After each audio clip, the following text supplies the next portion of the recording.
tengan todos, todas. Gracias por estar aquí a este seminario, nuevo seminario, que arrancamos hoy con la primera sesión. El seminario se llama Fronteras.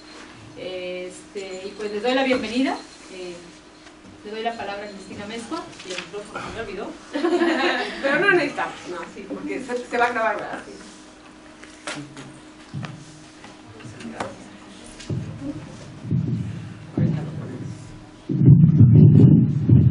Bueno, pues qué gusto verlos por aquí, a los que ya conocemos, a los que no, bienvenidos. Pues bueno, el día de hoy empezamos, inauguramos este seminario del programa Cultura, Política y Diversidad del CRIM. Es un programa que reúne a investigadores de muy diversos orígenes disciplinares, con temas muy diferentes. Y lo que quisimos este año fue encontrar un tema que todos los investigadores que estamos en el programa y algunos invitados pudiéramos tocar de manera transversal, de modo a darle al seminario una suerte de unicidad temática, pero no más allá de eso, porque cada uno, desde lo muy diverso que hacemos, pues tenemos cosas diferentes que decir acerca del tema. Y por eso fue que pensamos en el asunto de fronteras, entendiendo que las fronteras no son solamente esas líneas a veces imaginarias, a veces muy muy reales y muy problemáticas que se trazan entre los estados nacionales. Las fronteras también pueden ser fronteras imaginarias, pueden ser fronteras disciplinares, pueden ser modos o formas de recortar la realidad para entenderla desde donde cada uno de nosotros la construye. Y en ese sentido fue que lo tomamos como eje transversal, pero entendiendo que lo que nos interesa es que este seminario refleje la diversidad de temas y de enfoques que trabajamos en el programa. Más o menos está pensado, les comento de manera muy general, vamos a tener una sesión por mes. En marzo tenemos doble sesión y en julio no tenemos porque es mes de vacaciones, pero entonces es más o menos una sesión por mes. No logramos tenerlas todas el mismo día, no podemos decir el segundo miércoles de cada mes, pero algunas serán en jueves, algunas en miércoles, iremos difundiéndolas pues lo más que podamos. También si ustedes conocen personas que pudieran estar interesadas en la temática, pues les agradeceríamos mucho que nos ayudaran a difundir. Por ahí mi profesor de teatro hace muchos años solía decir: si les gustó la obra, recomiéndenos con sus amigos; si no les gustó, recomiéndenos con sus enemigos. Entonces, si no les gusta el seminario, recomiéndenos con sus enemigos. Y bueno, pues el día de hoy vamos a abrir el seminario con la participación de una pues ya muy querida alumna, colega, amiga brasileña, que tiene muchísima experiencia trabajando en el campo del patrimonio inmaterial. Ahorita les voy a contar un poco quién es ella, y que tenemos la fortuna de haber recibido aquí en el CRIM para una estancia. Y pues bueno, ella nos va a hablar de las fronteras entre la antropología y las políticas públicas para el patrimonio inmaterial en México y Brasil. Son los primeros apuntes de una investigación que ella ya lleva tiempo realizando y que ella misma les contará. Pero bueno, pues mientras les cuento que Diana Deanowski es antropóloga y desde el 2010 actúa con políticas o trabaja con políticas de salvaguardia del patrimonio cultural inmaterial en Brasil como funcionaria del Instituto de Patrimonio Histórico y Artístico Nacional, el IPHAN. Es licenciada y maestra en Ciencias Sociales por la Universidad del Estado de Río de Janeiro, Brasil. Posee también una especialización en Gestión de Política Pública de Desarrollo Social por la Escuela Nacional de Administración Pública de Brasil, y actualmente desarrolla su doctorado en Antropología Social en la Universidad de Brasilia, Brasil, con una estancia de investigación en México, aquí en el Centro Regional de Investigaciones Multidisciplinarias. Le quedan unas poquitas semanas, así es de que, pues, por eso la tenemos aquí, para aprovechar esta perspectiva que ella nos puede ofrecer con un punto de vista desde lo que conoce en Brasil y lo que ha estado investigando en México. Muchas gracias, bienvenida Diana, gracias. Yo le agradezco muchísimo a Cristina y a Edith por la posibilidad de presentar los primeros planteamientos de mi investigación y poder dialogar con un grupo de personas más amplio y quiero agradecer a Cristina en particular por su asesoría y este intercambio intelectual. Sin duda, sus contribuciones fueron vitales para el desarrollo de esta investigación.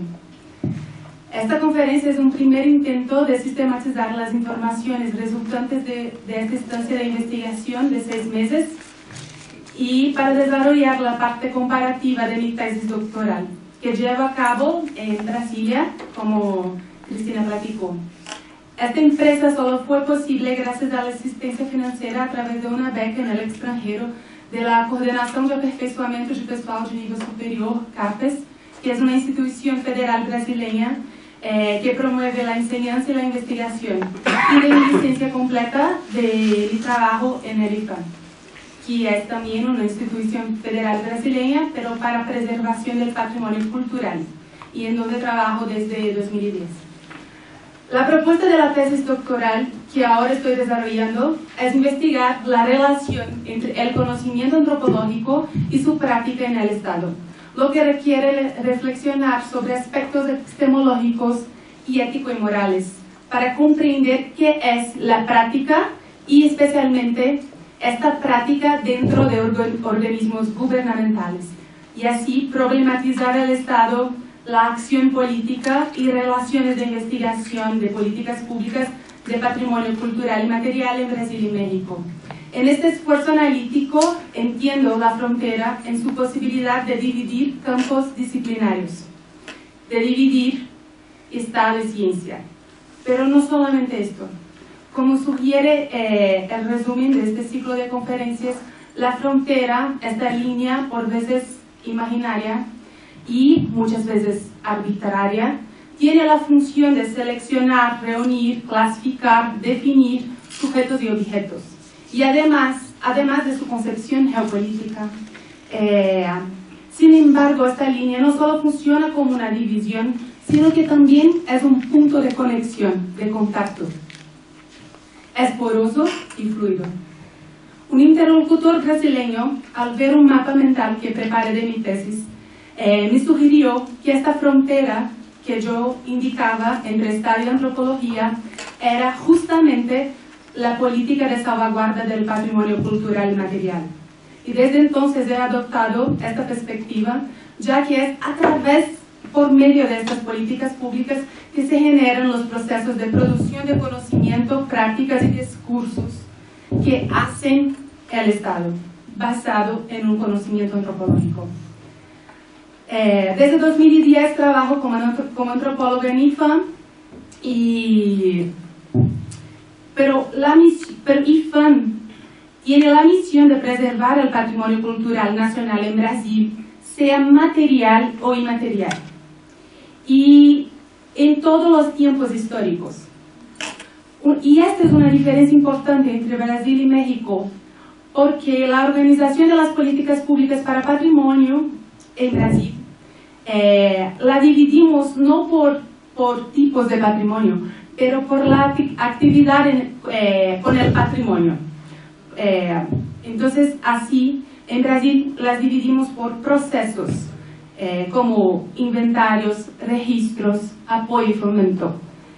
En contraparte, en México, la actuación con el patrimonio está dividido por disciplina, arqueológico, arquitectónico, antropológico o por un corte temporal, que sea prehispánico, colonial, moderno, contemporáneo.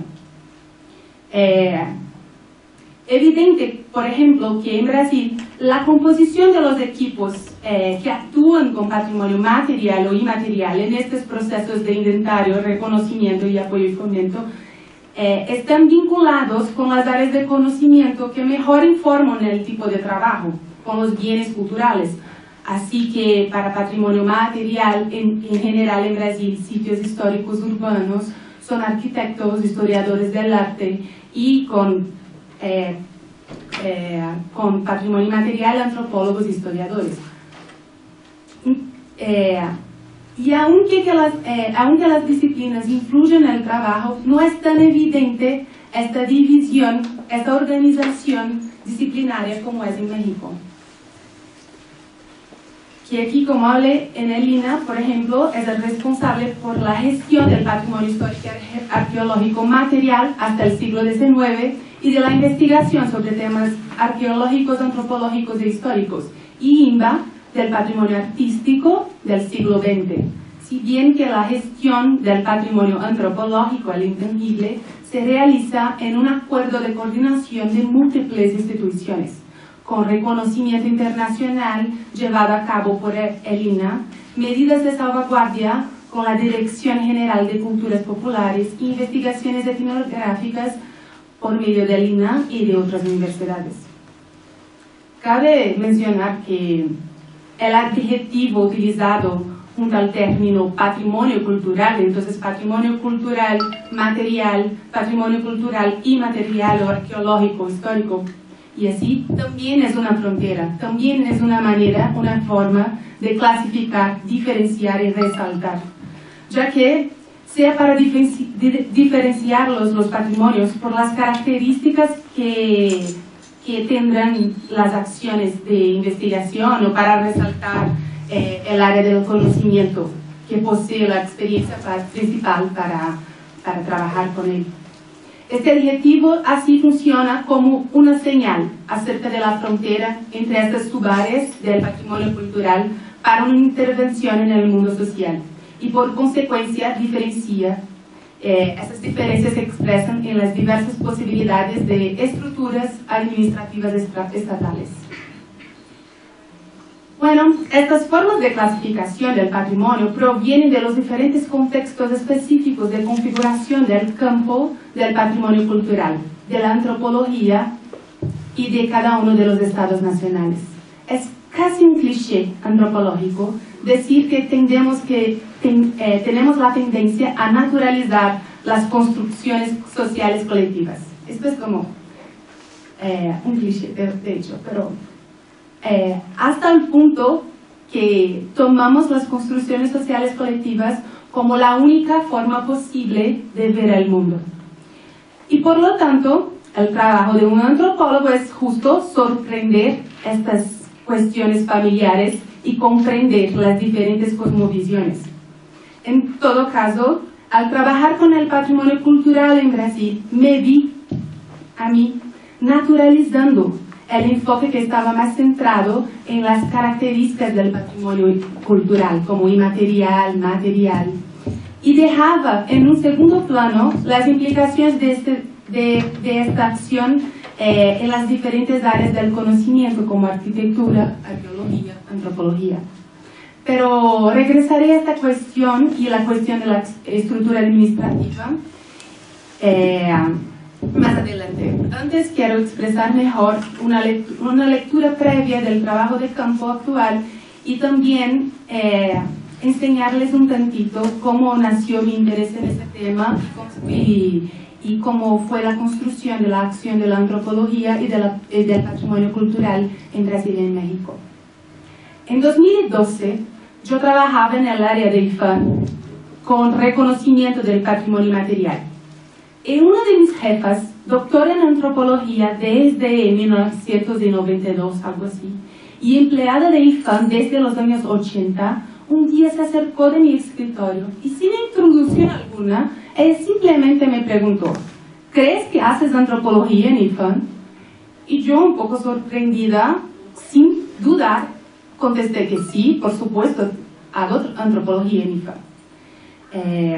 Esto por varias razones. La primera fue el hecho que el concurso público que yo hice para esta carrera estaba dirigido a antropólogos. El contenido de la prueba era pura teoría antropológica. Además, sentí que necesitaba usar el conocimiento de la antropología para llevar a cabo parte del trabajo, como el diálogo con las comunidades, una actuación de mediación cultural, además de otros conocimientos de administración pública que necesitaba tener. Pero para ella no era antropología lo que hacíamos, porque para ella la práctica antropológica sería nada más que la investigación autónoma vinculada a una universidad. Pero esta provocación suenó en mí y despertó mi interés en este tema. que empecé a desarrollar en 2017 con ingreso en el doctorado. Quizás para ustedes, una asistencia de investigadores mexicanos, este tema no parece tan urgente, tal vez ni siquiera un problema, porque como Stavenhagen indica, el cordón umbilical de nuestra antropología conduce al Estado mexicano, que la mantiene bien sujeta al vientre materno, proveedor y controlador, y que el estrecho vínculo de la antropología y la administración pública dejó su marca en los planes de estudio, proyectos de investigación, orientación teórica y obras publicadas por el INAH y la ENA, particularmente en la primera mitad del siglo XX.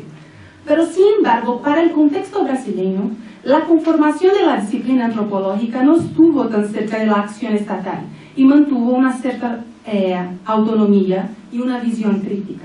De tal manera que Gustavo Luis Ribeiro, cuando se le invitó a debatir la antropología práctica en Brasil, dividió el análisis de esta relación en dos periodos.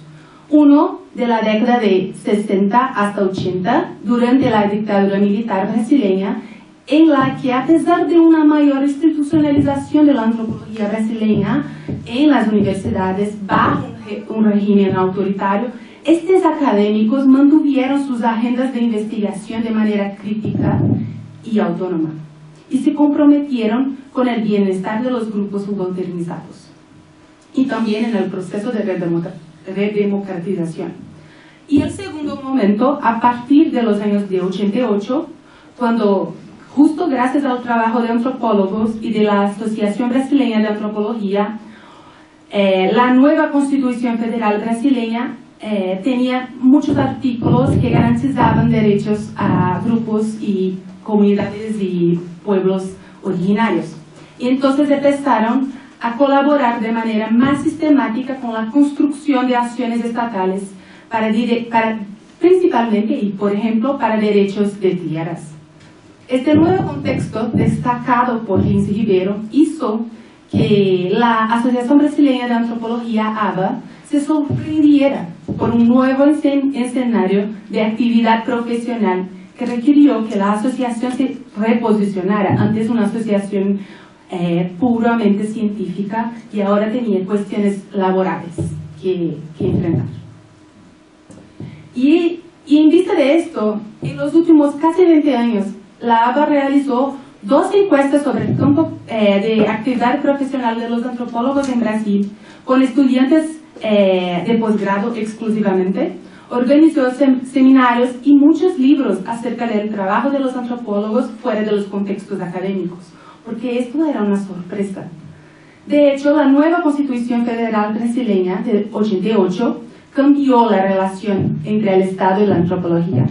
Para el área de patrimonio cultural, también marcó un cambio paradigmático, ya que en el artículo 216 establece que el patrimonio cultural brasileño se entiende en sus esferas materiales y inmateriales, incluidos no solo los edificios y monumentos históricos, pero también las formas de ser, vivir y actuar de los grupos que forman la sociedad brasileña, y que el Estado, junto con la sociedad civil, se compromete a preservarla. Esto es conocido en el campo del patrimonio cultural de Brasil como la ampliación del concepto de patrimonio. Y obtuvo como un resultado que a lo largo de las décadas de 90 y 2000 no solo fueron construidos nuevos instrumentos de intervención social, tales como inventarios, estrategias de salvaguardia y legislaciones para salvaguardia del patrimonio cultural y material, como también hubo la necesidad de contratar profesionales para trabajar en este tema, en particular los antropólogos. Cabe señalar también que antes el campo del patrimonio en Brasil era dominado por los arquitectos, diferente de México, ¿no? Porque allá el enfoque de preservación de patrimonio cultural siempre fueron monumentos históricos y edificios y centros urbanos, con el apoyo entonces de historiadores del arte. Sin embargo, al comenzar mi investigación, identifiqué que desde antaño había presencia de antropólogos e instituciones de antropología en la construcción de políticas de patrimonio. Desde la fundación de ICFA en 1937, el Consejo Asesor de este órgano, que es una instancia de evaluación de procesos patrimoniales, siempre hubo asiento el director del Museo Nacional, que es una importantísima institución de antropología brasileña. Y incluso la renovación y expansión del concepto de patrimonio, que pasó del patrimonio histórico y artístico para el patrimonio cultural, comenzó en la década de 70 y se consolidó en 88, se debe a lo que un antropólogo brasileño, José Reginaldo Gonçalves, llamó de la antropología del patrimonio. Incluso ciertas categorías nativas del campo de las políticas patrimoniales como comunidad, identidad, son por veces categorías de análisis antropológico reapropiadas y reformuladas en el contexto del Estado. Entonces, me pregunto, ¿qué ha sucedido de manera diferente en los últimos 20 años en Brasil que ha provocado tantos debates en las asociaciones y reuniones de la antropología? ¿Y qué hizo que mi antigua jefa me hiciera esa pregunta? Creo que hubo un cambio en el lugar que ocupaba la antropología en la construcción de ciertas políticas en Brasil.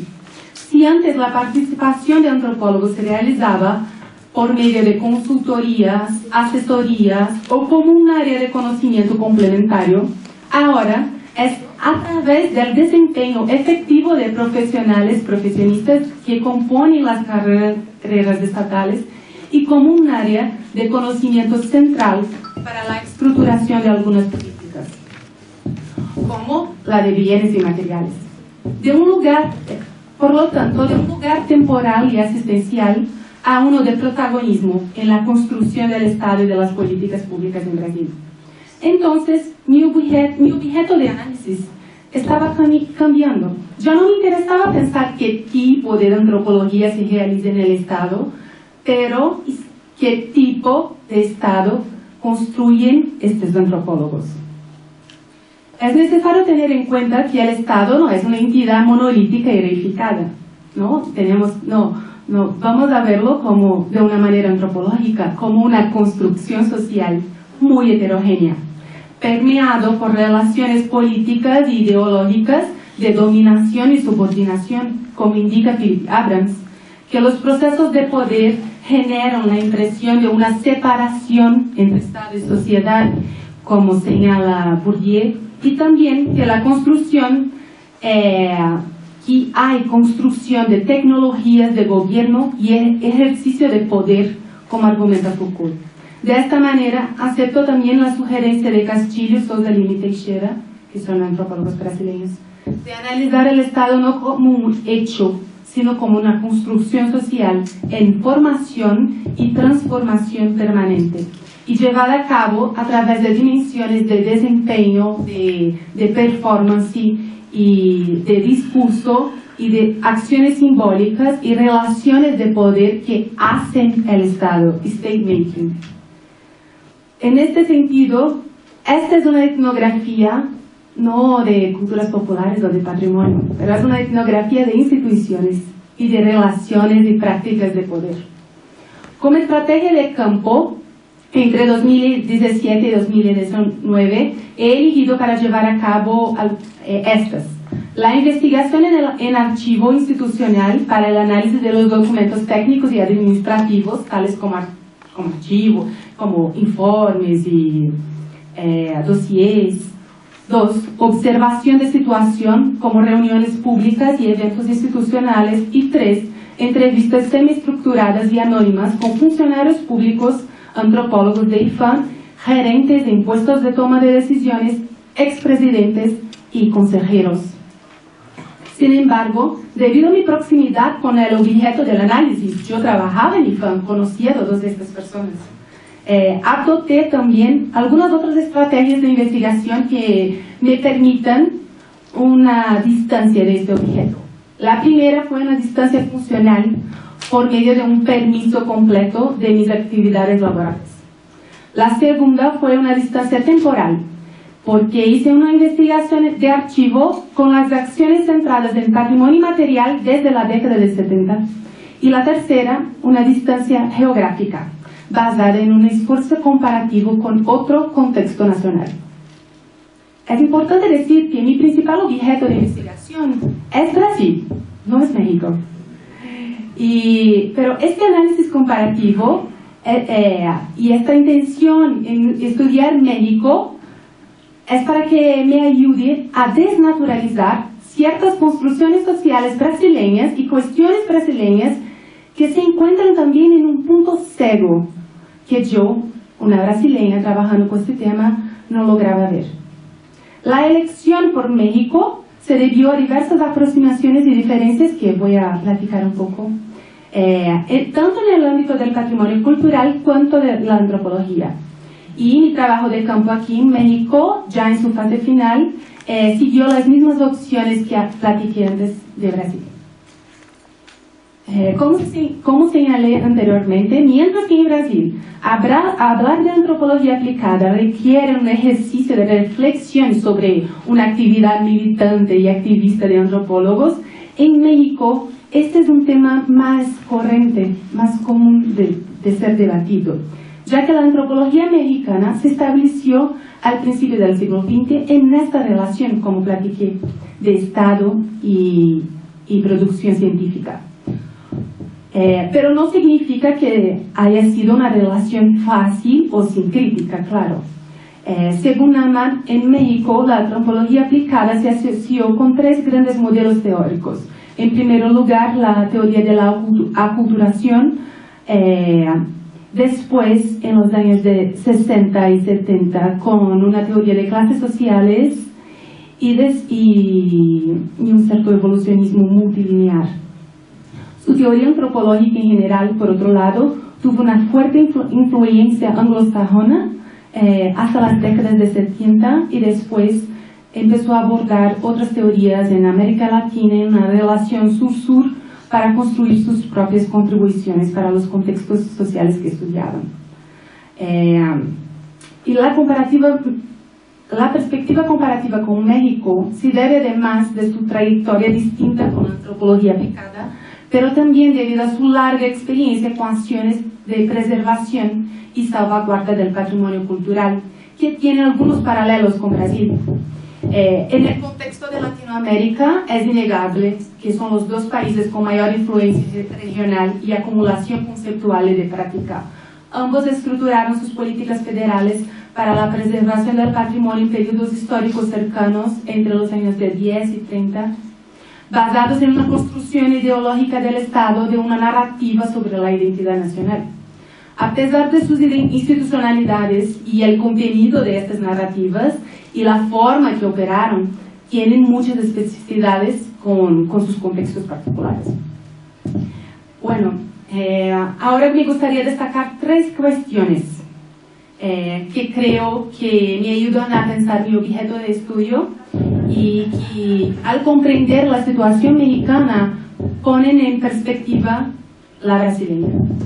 La primera es una relación entre la contribución de la antropología y el desempeño profesional de los antropólogos. Leyendo sobre la contribución de la antropología mexicana a la formación ideológica del Estado Nacional, su relación directa con la construcción de políticas públicas y además toda la acumulación de discusión sobre cuestiones prácticas y teóricas de la antropología aplicada, imaginé que encontraría varios antropólogos trabajando en la estructura administrativa del gobierno federal con acciones de inventario, reconocimiento y apoyo y promoción del patrimonio.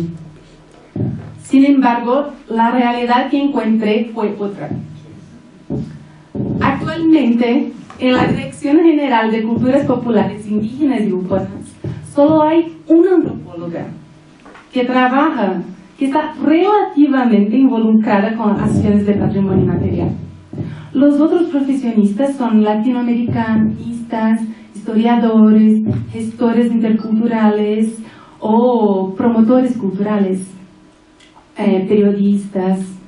y aquellos que trabajaron en el pasado eran justos periodistas y arqueólogos. No hay antropólogos trabajando con patrimonio material. En INAH, el Departamento del Patrimonio Mundial, la carrera que se llevan a cabo las cuestiones es de relaciones internacionales. Y los antropólogos que trabajan con patrimonio material no llevan a cabo acciones de promoción del patrimonio material, acciones como talleres comunitarios para transmisión de conocimiento, fortalecimiento de las comunidades. Estos antropólogos que trabajan con patrimonio material trabajan con investigación y no con acción de promoción. Bueno, este es el escenario. Prácticamente no encontré antropólogos trabajando en esta parte más operativa de las políticas públicas federales de patrimonio material.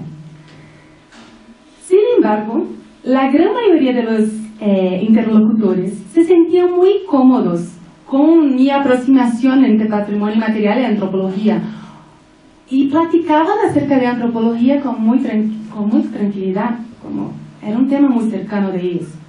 Y no cuestionaban la contribución de la antropología como una área de conocimiento a este tipo de acción estatal. Al contrario, refuerzaban este vínculo. Entonces, las lecturas me llevaban a una conclusión que no era lo que yo encontré. Y estas entrevistas me mostraron que a pesar de la antropología influenciar las directrices generales de las acciones con patrimonio material, la práctica profesional de los antropólogos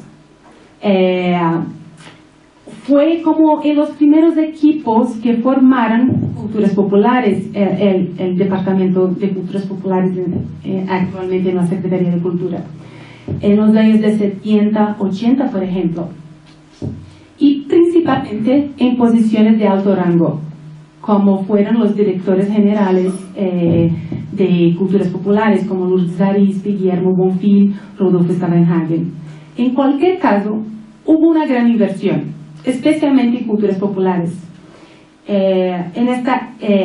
Hubo una gran inversión en capacitación de antropología para los profesionistas que trabajaban en culturas populares, por medio de diplomados y otros cursos, hasta los años de 2010. Eran anuales cursos y diplomados de antropología para todos los funcionarios de allá. Según uno de mis interlocutores, esta inversión en diplomados de antropología actualmente ya no ocurre. Y en su lectura, los funcionarios actuales ya no tienen una comprensión exacta de la historia y la tradición de las actividades de culturas populares que fue estructurada por antropólogos en los fines de los años 70. Ya en una de las entrevistas más recientes, un interlocutor llamó mi atención sobre justo esto, este tema, que eran dos cosas diferentes. Una cosa sería la contribución de la antropología, de la teoría antropológica para la construcción de políticas públicas, y otra sería el trabajo profesionista de los antropólogos en esta política. Por supuesto, ya consideraba esta diferencia, pero en cierto sentido entendía que estos problemas iban juntos, ¿sabes? Que si hay una contribución de la teoría antropológica para una política pública, entonces van a contratar antropólogos, ¿no?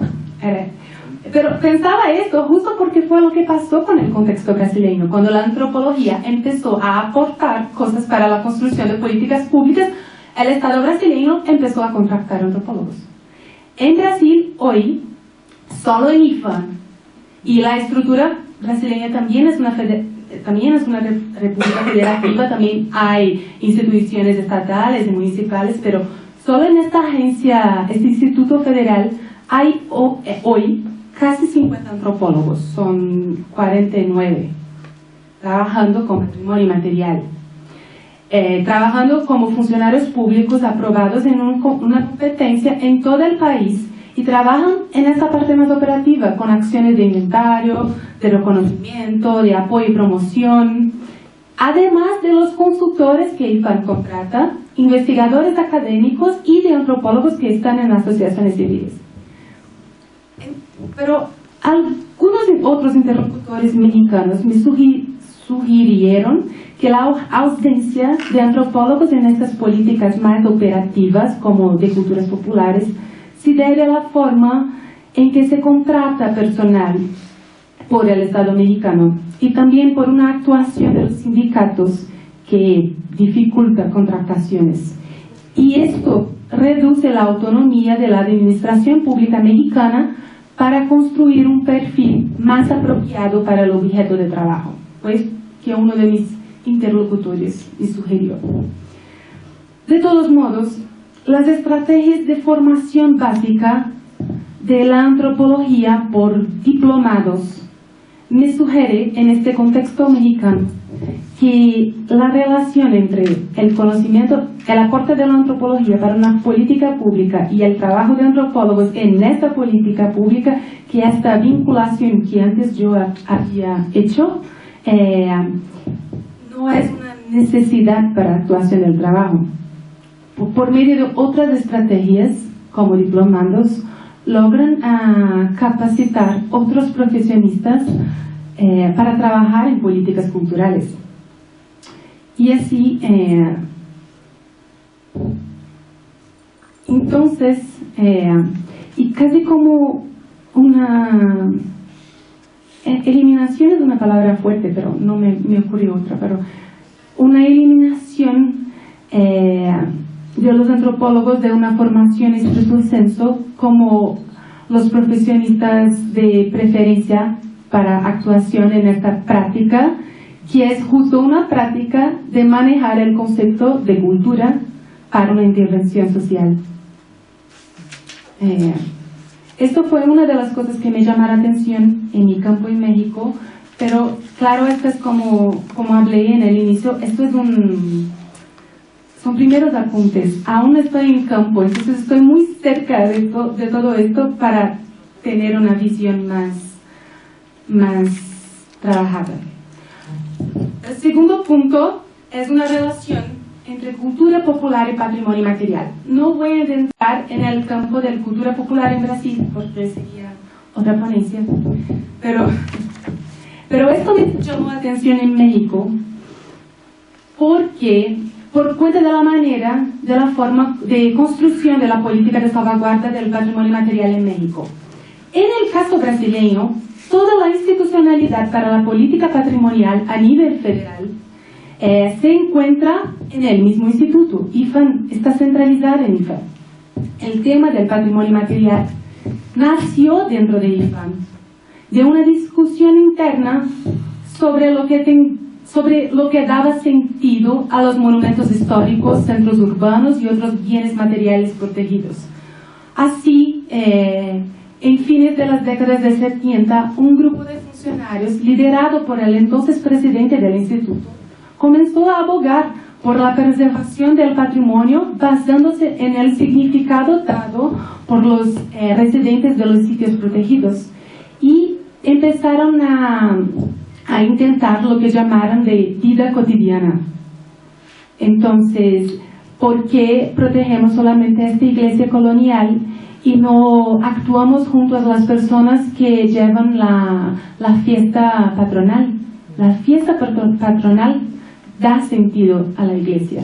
Y esto es llamado de vida cotidiana y también de referencia cultural de los grupos que formaban la sociedad brasileña.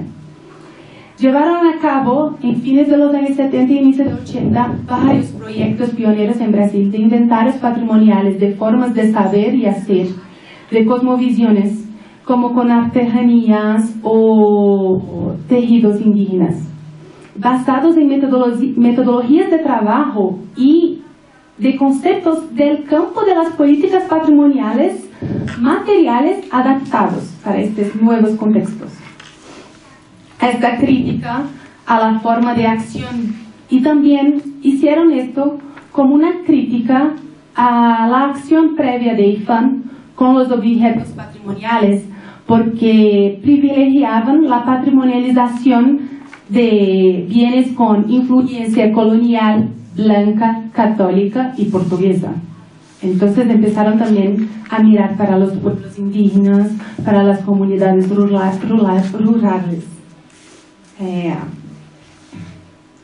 Y fue por esto que hubo la inclusión del patrimonio material en la Constitución de 88, como platiqué antes, porque ya habían trabajado con esto desde una crítica al patrimonio material. Y después, en la década de 90 y principios de 2000, este mismo grupo de funcionarios logró diseñar una política pública, diseñar un decreto presidencial, promulgarlo y implantar un programa nacional de patrimonio material en Brasil. Del mismo modo, a nivel internacional, la discusión sobre el patrimonio inmaterial proviene de una crítica de algunos países latinos como Bolivia a la Convención de UNESCO de 72, dirigida para preservación del patrimonio arquitectónico, arqueológico y natural, y una ausencia de instrumentos legales de protección para folclore y cultura popular. Esto generó varios debates dentro de UNESCO y después construcciones de recomendaciones, programas de acción, hasta que culminó en 2003 en la Convención para la Salvaguardia del Patrimonio Material. México tomó un camino diferente y la discusión sobre el patrimonio material, aquí me parece, es el resultado de la construcción de acciones dirigidas a las culturas populares, que esto en Brasil eran campos distintos, culturas populares y patrimonio cultural material e inmaterial. Los intelectuales mexicanos como Lourdes Arizpe han trabajado fuertemente con la UNESCO para fomentar la discusión sobre el llamado patrimonio material en este escenario internacional desde 85 con la reunión de Mundial Culti en México y también junto a intelectuales de otros países incluyendo Brasil. Todos contribuyeron para el debate del patrimonio material, compartieron experiencias que permitieron redactar la Convención de 2003. Sin embargo, dentro del contexto del Estado Nacional Mexicano, me parece que el tema que impulsionaba y que daba aporte a esas discusiones era de culturas populares y no de patrimonio, como en Brasil y como en la propia UNESCO. Y por eso no se basó en una discusión interna en el campo del patrimonio, que en cierto sentido se quedó ajeno a este debate del patrimonio material hasta la ratificación de la Convención por el Estado mexicano en 2005. Entonces fue justo a partir de 2005, a partir de esta obligación jurídico-legal,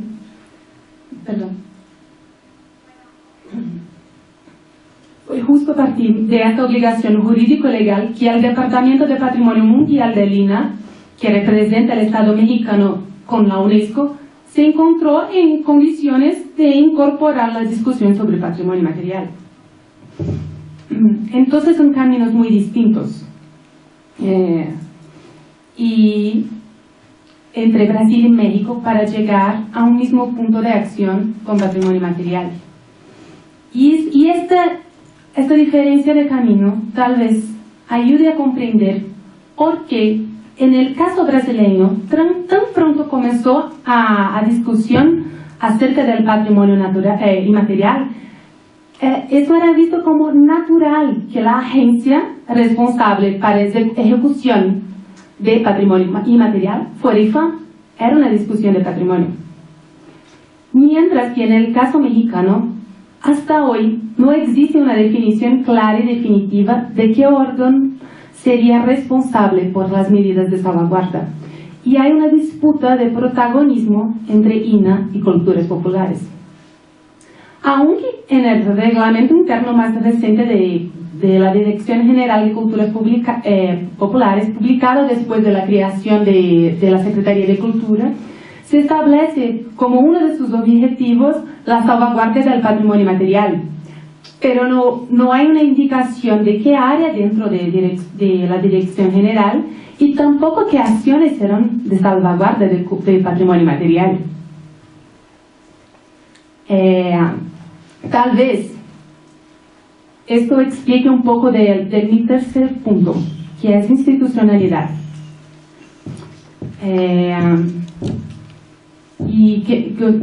La institucionalidad de las políticas de patrimonio inmaterial en México es por veces un rompecabezas.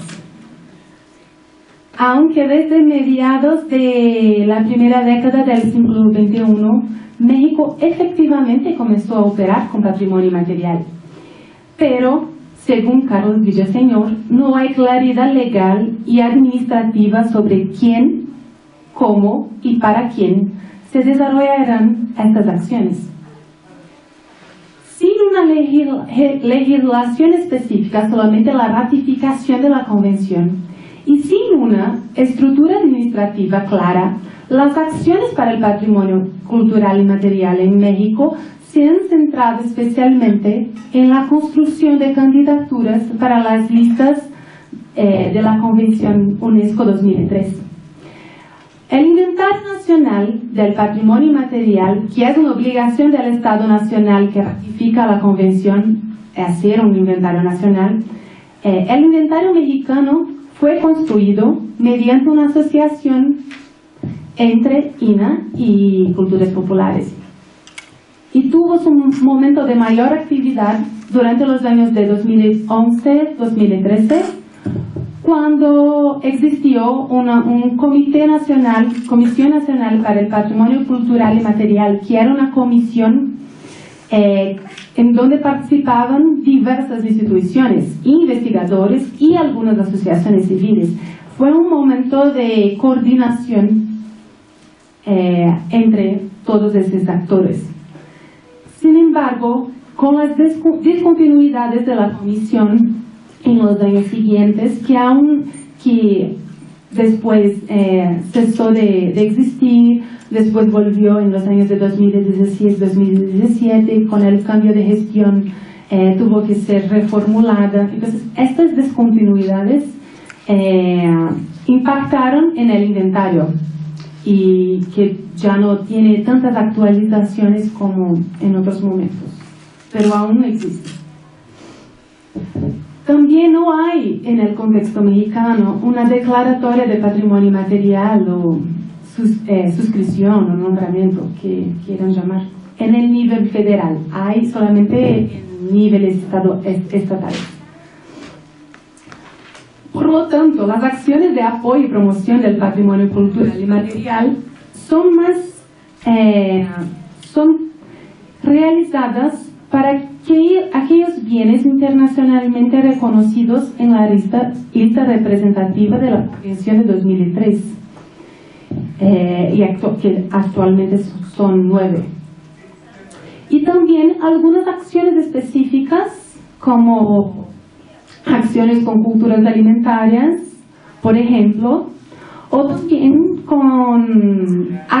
por medio de acciones ya consolidadas en el campo, en el área de culturas populares, como PACMICI, que existe desde los años 80, pensado para culturas populares, pero como culturas populares y patrimonio inmaterial son objetos muy próximos, entonces podemos pensar que es una acción para el patrimonio inmaterial, aunque no se ha pensado desde su inicio así. Este es el escenario de acción, pero apenas una de las 15 personas con quien ya platiqué acerca del campo del patrimonio inmaterial y antropología en México, apenas uno ha señalado que esta poca centralización y esta poca institucionalidad es una cuestión positiva.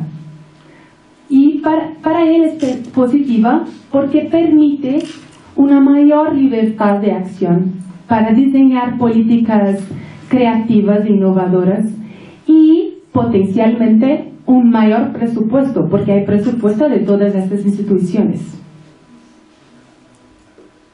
Pero todos los otros siempre apuntaron esta poca institucionalidad como algo negativo. Y creen que hay muchas dificultades para operacionalizar una política pública sin una legislación específica que sea más allá de la ratificación de la Convención y una estructura más clara de flujos de procesos y acciones.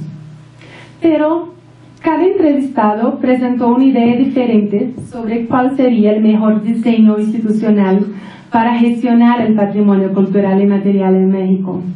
Algunos defienden el fortalecimiento de la Comisión Nacional del Patrimonio Material, que continúe este arreglo institucional de diversas instituciones, pero con una comisión fuerte para coordinar las acciones. Esta es una propuesta. Y con más participación de sociedad civil. Una otra propuesta que me presentaron era una creación de un instituto para el patrimonio material, un órgano desconcentrado como INAH, por ejemplo, pero exclusivo para patrimonio material.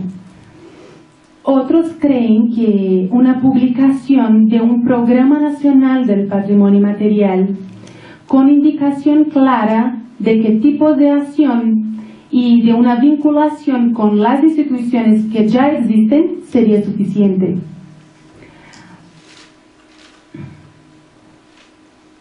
Pero todavía hay también quienes tampoco creen que México debe actuar directamente con el patrimonio material por cuenta del impacto negativo generado por el mercado turístico en las comunidades.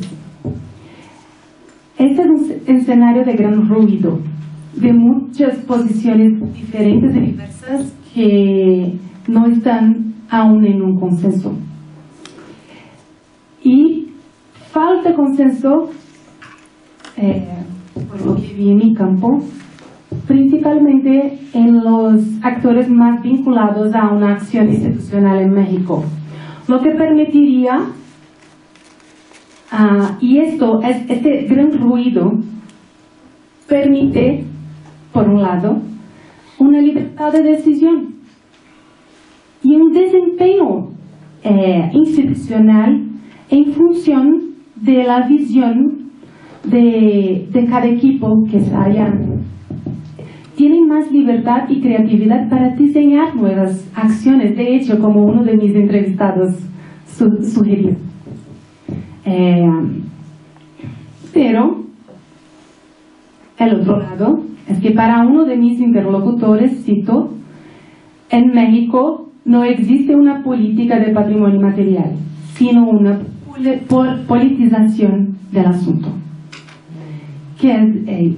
Termino, cito, que es decir, que existe una proyección profesional y un interés en el tema que es generado por algunas acciones particulares, pero este interés y esta politización no generan prácticas estatales continuas para el campo del patrimonio material. Y este es también un tema muy importante, porque habría una discontinuidad de prácticas con cambios de administración y cambios de personal cada 6 años. Las formas de contrato en México afectan profundamente las construcciones de políticas públicas. Como ya platiqué antes y como defendí mi tesis de especialización, la construcción de la política de patrimonio cultural y material brasileña fue llevada a cabo por servidores funcionarios de carrera que estaban allá hacía décadas y que creían en la necesidad de construir instrumentos de preservación para la vida cotidiana de los grupos sociales.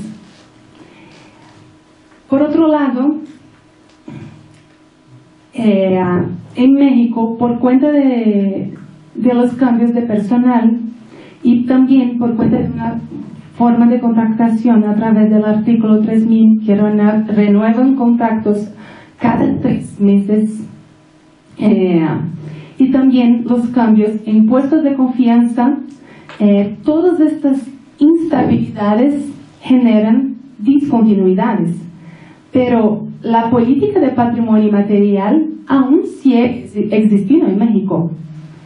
Entonces también creo que hablar de una descontinuidad tan fuerte como por veces me han hablado no sea correcto con la realidad. Bueno, pero para mis interlocutores, y también es una conclusión que estoy llegando, un desempeño más sólido con políticas de patrimonio material ocurre cuando el perfil del director general o de personas que están en puestos de alto nivel, cuando estas personas en puestos de alto nivel tienen interés con el tema del patrimonio material o lo valoran, entonces hay políticas más estructuradas y más fuertes y de mayor empeño con patrimonio material. Y también por cuenta de la capacidad de articulación de funcionarios de nivel de medio rango. Y eso señalaría un cierto personalismo en el diseño de políticas públicas. Las quejas de una gran parte de los interlocutores sobre la falta de claridad institucional de las funciones de cada organismo y de un diseño de un programa de política de patrimonio,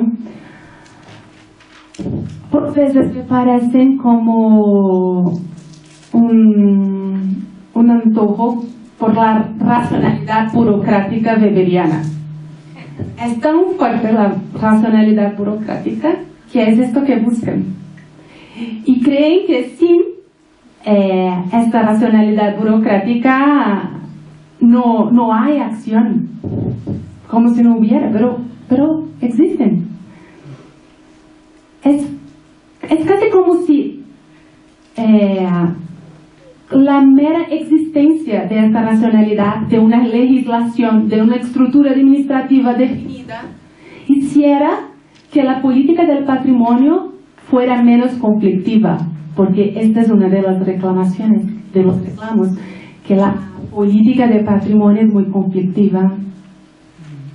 Pero vamos a ver el contexto brasileño.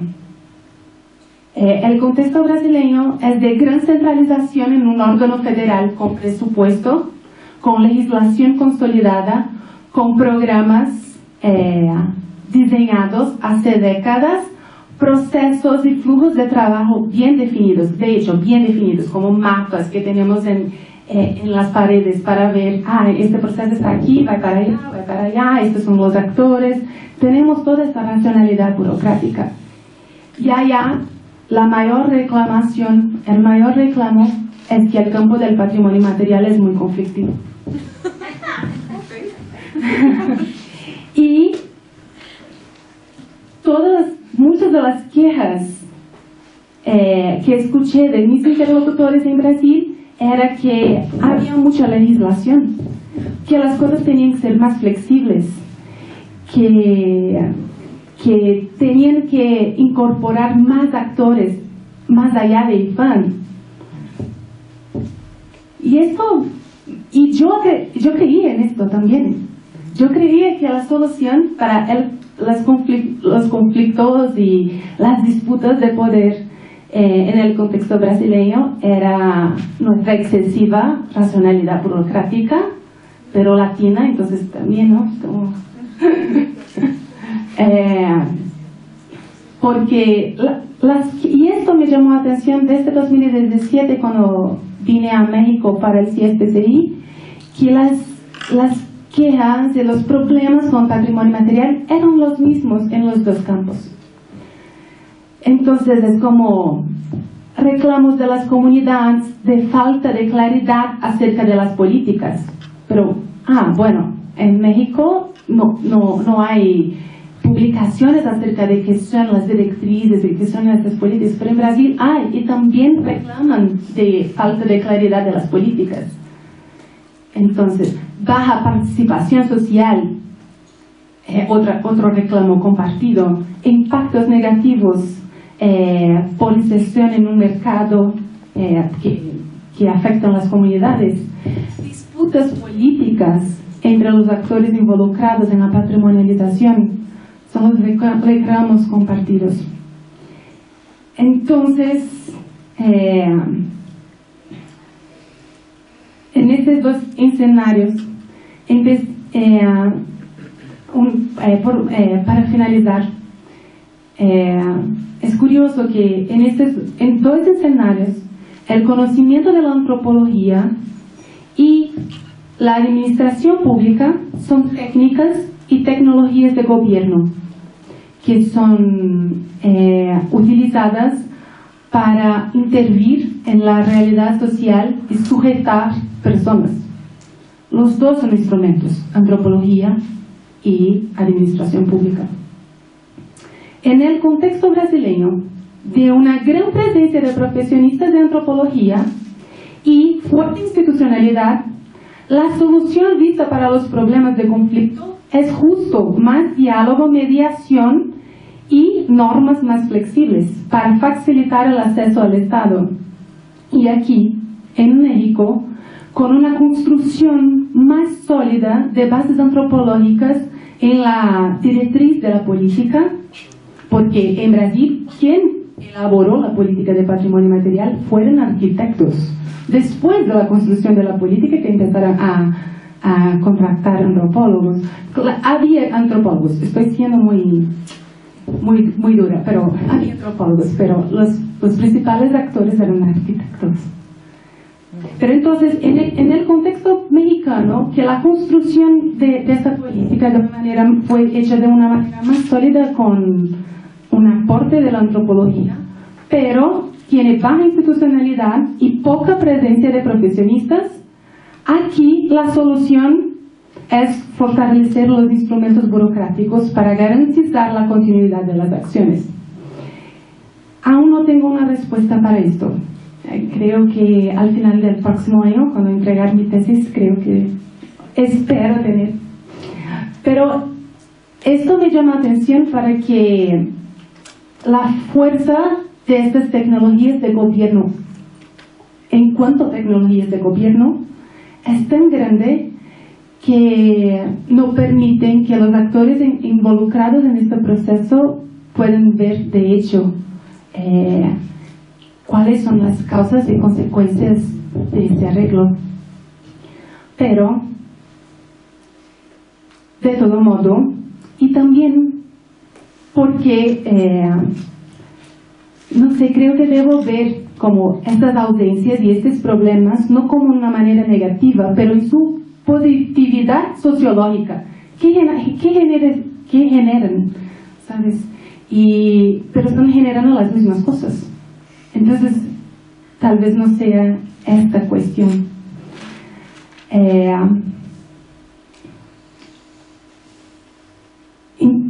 Dados los instrumentos de gestión pública, esta relación, por lo tanto, entre Estado y antropología, en esta relación, no sé, hay veces que me parece que la fuerza de la máquina estatal es tan grande que parece que es ella que define los límites, las fronteras y las conexiones, porque la solución en Brasil es flexibilizarla y la solución en México es fortalecerla. No sé, bueno, son estos como mis primeros planteamientos para mi tesis y muchas gracias.